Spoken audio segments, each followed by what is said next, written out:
여러분, 아모르 파티라는 말을 들으면 가장 먼저 무엇이 떠오르시나요?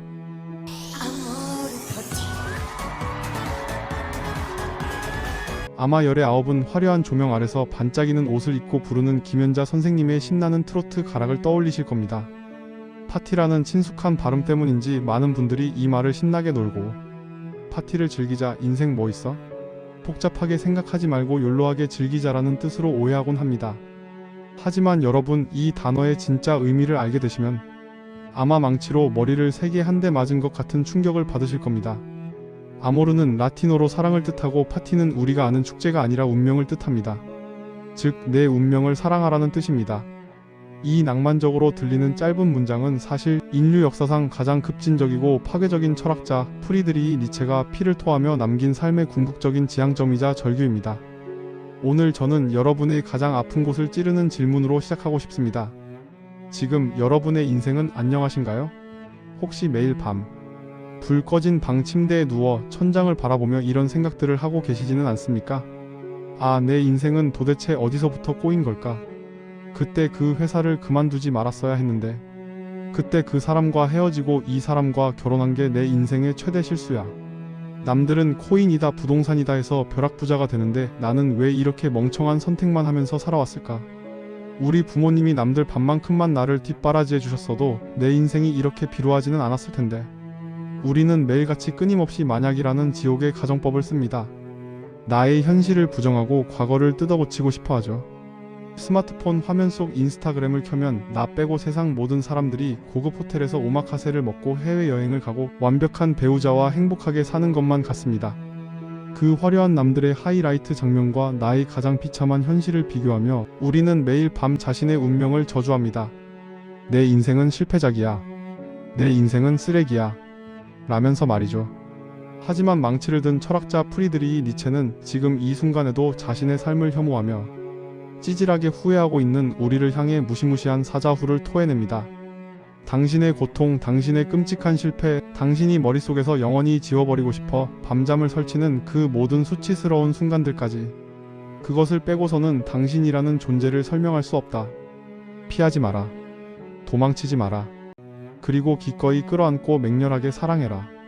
오늘의 이야기는 얄팍한 자기계발서들이 흔하게 늘어놓는 다 잘 될 거야, 내일은 해가 뜰 거야 같은 값싼 위로가 아닙니다. 뼛속까지 시린 현실의 고통 속에서도 우리를 두 발로 당당히 서게 만들어줄 니체의 철학과 심리학의 정점, 아모르 파티에 관한 이야기입니다.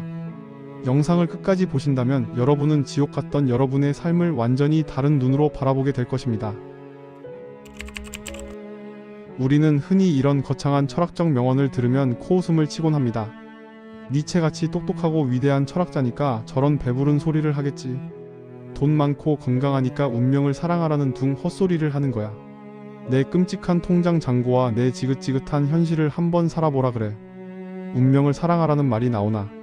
하지만 여러분, 니체의 실제 삶이 어땠는지 아십니까? 그의 삶은 여러분이 상상하는 것 이상으로 그 누구의 삶보다 완벽한 생지옥이었습니다. 그는 책상머리에 앉아 편안하게 글을 쓴 귀족이 아니었습니다. 그는 평생을 끔찍한 육체적 고통에 시달렸습니다. 지독한 편두통과 위경련으로 며칠씩 피를 토하며 구토를 해야 했고 어두운 방에 쓰러져 알아누워야 했습니다. 시력은 거의 맹인에 가까울 정도로 나빠져서 자신이 쓴 글조차 제대로 읽기 힘들 만큼 고통스러웠죠. 인간관계와 사랑은 어땠을까요? 그가 평생을 바쳐 열렬히 구애했던 단 하나의 여성 루 살로메에게 무참히 버림받으며 씻을 수 없는 상처를 입었습니다. 학자로서의 성공도 없었습니다. 그가 피를 토하며 쓴 철학책들은 당시 사람들에게 철저히 외면당했고 아무도 그를 천재로 인정해주지 않았습니다. 교수직에서도 물러나 연금으로 근근히 살아야 했던 가난한 백수였습니다. 심지어 말년에는 이탈리아 토리노의 길거리에서 마부에게 매를 맞는 늙은 말을 끌어안고 엉엉 울부짖다가 정신 발작을 일으켰습니다. 그 후 남은 10년의 세월을 정신병원과 늙은 어머니의 간호 속에서 자신이 누구인지조차 모르는 식물인간처럼 살다가 아주 비참하게 생을 마감했습니다. 이것이 아모르 파티를 외친 프리드리히 니체의 진짜 인생이었습니다. 병약함, 지독한 가난, 뼈를 깎는 외로움, 대중의 무관심, 그리고 미치광이라는 꼬리표.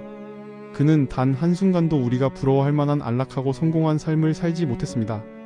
그런데 도대체 어떻게 이토록 저주받은 운명을 살았던 남자가 세상 사람들을 향해 내 운명을 사랑하라고 당당하게 외칠 수 있었을까요?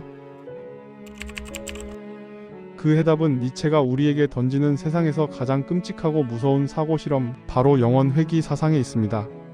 여러분, 지금 잠시 눈을 감고 상상해 보십시오. 어느 날 밤, 여러분이 인생의 밑바닥을 치고 가장 깊은 절망과 외로움에 빠져 있을 때 어둠 속에서 악마가 찾아와 귓가에 이렇게 속삭입니다. 내가 지금 살고 있는 이 삶, 내가 겪었던 모든 일들, 내가 겪었던 그 끔찍한 수모, 찢어지는 가슴 아픔, 매일 아침 지옥 같은 만원 지하철에서의 피로, 지루함과 짜증, 그리고 네가 무덤까지 숨기고 싶은 모든 찌질한 흑역사들까지. 너는 이 삶을 앞으로도 수만 번, 아니 영원토록 무한히 똑같이 반복해서 살아야 한다. 모래시계가 뒤집히듯 내 삶은 영원히 다시 시작될 것이고 거기에는 새로운 것은 단 하나도 없을 것이다. 너의 고통은 영원히 반복된다. 어떠신가요? 눈을 뜨십시오. 여러분이라면 이 악마의 선고에 어떻게 대답하시겠습니까? 아마 99.9%의 사람들은 땅을 치며 절망하고 비명을 지를 것입니다. 이 끔찍하고 가난하고 고통스러운 삶을, 이 지긋지긋한 배우자와의 싸움을, 이 빚더미의 삶을 영원히 똑같이 다시 살아야 한다고? 차라리 지금 당장 나를 죽여라 라고 소리치겠죠. 우리가 이 악마의 속삭임에 절망하는 이유는 단 하나입니다. 우리가 우리의 삶을 온전히 긍정하지 못하기 때문입니다. 우리는 늘 내일은 다를 거야, 다음 생에는 재벌집 막내 아들로 태어날 거야 라는 헛된 희망에 기대어 오늘의 고통을 억지로 참고 있기 때문입니다. 하지만 니체가 말하는 위대한 인간, 즉 인간의 한계를 초월한 초인은 다릅니다. 초인은 이 악마의 끔찍한 선고를 듣고 절망하기는커녕 오히려 환희에 차서 춤을 추며 이렇게 대답합니다. 네가 나를 괴롭히려는 악마인 줄 알았더니 너는 신이구나. 이보다 더 성스러운 말을 나는 내 평생 들어본 적이 없다. 좋다. 이 고통스러운 삶이 영원히 똑같이 반복된다고 할지라도 나는 기꺼이 나의 삶을 향해 한 번 더 라고 외치며 다시 살겠다. 이것이 바로 니체가 도달한 멘탈의 궁극적인 경지이자 아모르 파티의 핵심입니다. 영원히 똑같이 반복된다고 해도 결코 후회하지 않을 만큼 지금 나에게 주어진 내 삶의 모든 순간순간을 남김없이 불태우며 긍정하는 태도. 고통을 그저 어쩔 수 없이 억지로 견디는 것이 아니라 그 고통마저도 내 삶을 이루는 필수 불가결한 멜로디로 받아들이고 적극적으로 춤추는 것. 그것이 바로 영원 회귀의 굴레를 박살내는 위대한 인간의 자세입니다. 우리는 왜 이토록 자신의 운명을 사랑하지 못할까요? 그것은 우리가 내 삶의 오점이라고 생각하는 과거를 도려내고 싶어 하기 때문입니다. 우리는 인생을 편집할 수 있는 동영상이라고 착각합니다. 20대 때 그 사람을 만났던 그 3년만 내 인생에서 가위로 싹둑 잘라낼 수 있다면 완벽할 텐데. 하지만 철학적 관점 그리고 심리학적 관점에서 이는 완전히 틀린 생각입니다. 여러분의 삶은 거대한 그물망과 같습니다. 여러분이 저질렀던 멍청한 실수, 뼈아픈 실패, 나를 배신했던 사람들, 그로 인해 밤새워 흘렸던 피눈물까지. 그 모든 최악의 순간들은 결코 불필요한 쓰레기가 아닙니다. 그것들이 있었기에 비로소 깨달음을 얻었고, 그것들이 있었기에 지금 당신 곁에 있는 소중한 사람들을 만날 수 있었으며, 그 상처들이 모여 비로소 지금의 나라는 유일무이한 우주가 완성될 수 있었습니다. 퍼즐을 맞출 때를 생각해보세요. 검고 어두운 색깔의 퍼즐 조각이라고 해서 쓸모없다며 쓰레기통에 내다 버리나요? 아닙니다. 그 어둡고 칙칙한 조각이 제자리에 박혀 있어야만 그림의 명암이 살고 전체의 아름다운 명작이 완성됩니다. 내 삶의 수치스러운 오점이라고 생각했던 그 상처의 조각들조차 사실은 나를 나답게 만들어준 가장 완벽하고 필연적인 조각이었음을 뼛속 깊이 인정하는 것. 심리학에서는 이것을 궁극의 자기 수용이라고 부릅니다. 일본의 전통 공예 중에 킨츠기라는 것이 있습니다. 깨진 도자기의 틈을 황금으로 채워 넣어 이어 붙이는 예술입니다. 킨츠기 장인들은 도자기가 깨진 것을 숨기지 않습니다. 오히려 그 깨진 흉터를 황금으로 돋보이게 만들어 상처가 생기기 전보다 훨씬 더 아름답고 가치 있는 예술품으로 재탄생시킵니다. 아모르 파티는 바로 내 인생의 킨츠기를 하는 과정입니다.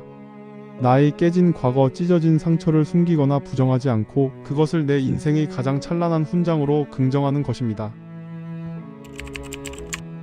자, 그렇다면 우리는 당장 오늘부터 어떻게 이 아모르 파티를 실천하며 살 수 있을까요? 내 삶이 지옥 같은데 변태처럼 고통스럽다. 너무 행복해. 더 때려줘. 하면서 즐겨야 할까요? 아닙니다. 니체가 말하는 사랑은 그런 사이비 종교 같은 정신승리가 아닙니다. 수동적인 체념은 더더욱 아닙니다. 어차피 망한 인생 대충 살다 죽자는 허무주의는 니체가 가장 경멸했던 태도입니다. 우리가 살면서 겪게 되는 질병, 가난, 타인의 배신, 갑작스러운 사고 같은 것들은 마치 거대한 파도나 쏟아지는 폭우와 같습니다. 우리는 폭풍우가 치는 것 자체를 막을 수는 없습니다. 날씨는 통제 불가능한 운명의 영역이니까요. 하늘을 향해 주먹질을 하며 신이시여 왜 하필 나한테만 이런 비를 뿌리십니까? 라고 욕을 해봤자 내 입만 아플 뿐입니다. 하지만 비가 쏟아질 때 진흙탕을 뒹굴며 저주하고 남을 탓할 것인지 아니면 우산을 과감하게 던져버리고 영화 싱잉인 더 레인의 주인공처럼 빗속에서 웃으며 탭댄스를 출 것인지는 오직 나의 선택에 달려 있습니다. 파도를 멈출 수 없다면 서핑보드를 들고 바다로 뛰어드는 서퍼가 되십시오. 서퍼들을 보십시오. 그들은 잔잔하고 평화로운 바다를 오히려 지루해합니다. 집어삼킬 듯이 높고 거칠고 위험한 파도가 밀려올 때 그들은 비로소 피가 끓어오름을 느끼고 기꺼이 그 파도 위로 올라탑니다. 운명을 피하는 것이 아니라 운명의 등에 올라타서 그것을 나의 놀이터로 만들어 버리는 겁니다. 여러분, 지금 이 순간 도저히 감당하기 힘든 시련을 겪고 계신가요? 빚더미에 앉으셨나요? 사랑하는 사람을 잃으셨나요? 밑바닥까지 떨어져 내 인생이 끝났다고 생각하시나요? 그것을 내 인생의 실패나 오점이라고 단정 짓지 마십시오. 오히려 시점을 멀리서 떨어뜨려 생각해보세요. 여러분은 지금 여러분이라는 주인공이 등장하는 한 편의 블록버스터 영화를 찍고 있는 중입니다. 영화에서 주인공이 이 시간 내내 부자로 떵떵거리며 밥 먹고 잠만 자다 끝나면 그 영화가 무슨 재미가 있겠습니까? 아무도 그 영화를 보지 않습니다. 영웅 서사의 주인공은 반드시 억울하게 구르고 가장 믿었던 사람에게 배신당하고 바닥을 치며 각성하는 과정을 거쳐야만 합니다. 여러분이 지금 겪고 있는 그 지옥같은 시간, 눈물로 밤을 지새우는 그 시련은 앞으로 다가올 눈부신 클라이맥스를 위해 가장 완벽하게 세팅된 필수 장치일 뿐입니다. 그 시련을 억울해하지 마십시오. 과거를 원망하며 귀한 에너지를 낭비하지 마십시오. 두 주먹을 꽉 쥐고 폭풍우 한가운데서 니체처럼 당당하게 외치십시오. 이것이 내 삶인가? 이것이 운명인가? 그렇다면 좋다. 다시 한번 와라. 바로 그 순간 우리를 짓누르던 운명이라는 거대하고 무서운 괴물은 작고 귀여운 강아지가 되어 우리 발밑에 엎드리게 될 것입니다. 내가 운명에 끌려가는 것이 아니라 내가 내 운명의 멱살을 잡고 끌고 가는 진짜 주인이 되는 것입니다. 당신의 삶은 편집할 필요가 없는 명작입니다. 사랑하는 방구석 석사 구독자 여러분, 제발 누군가의 인생을 부러워하며 훔쳐보지 마십시오. 타인의 SNS 속 조작된 화려한 삶과 내 비루한 현실의 뒷면을 비교하며 스스로를 초라하게 만들지 마십시오. 그들이 짊어진 그들만의 십자가가 있고 당신의 삶에는 당신만이 써 내려갈 수 있는 눈부신 서사가 있습니다. 당신의 삶은 그 자체로 단 하나의 장면도 편집하거나 잘라낼 필요가 없는 가장 완벽하고 유일한 명작입니다. 실패해도 괜찮습니다. 넘어지면 넘어진 그 자리에서 핀 작은 꽃을 보며 미소 지으면 됩니다. 찌질했던 과거도 여전히 불안한 미래의 나침반도 모두 당신의 것입니다. 그것들을 부정하지 말고 온 힘을 다해 꽉 끌어안으십시오. 그리고 오늘 지금 당장 당신의 코끝을 스치는 차가운 공기와 당신의 가슴 속에서 뛰고 있는 심장 박동을 온몸으로 긍정하고 마음껏 사랑하시길 바랍니다. 아모르 파티. 내 운명을 맹렬히 그리고 지독하게 사랑하십시오. 오늘 니체의 묵직한 망치질이 상처받은 여러분의 가슴 속에 잊혀가던 작은 불꽃을 다시 피웠기를 진심으로 바랍니다. 이 인문학적 성찰과 치유의 메시지가 여러분의 삶에 조금이라도 위로와 다시 일어설 용기를 주었다면 구독과 좋아요로 이 지적인 여정에 계속 함께해 주십시오. 다음 시간에는 우리의 영혼과 집중력을 갉아먹는 진짜 범인 도파민의 노예에서 벗어나는 법. 스마트폰 감옥 탈출기로 여러분의 멘탈을 다시 한번 강력하게 무장시켜 드리겠습니다. 당신의 운명을 응원합니다. 지금까지 방구석 석사였습니다. 감사합니다.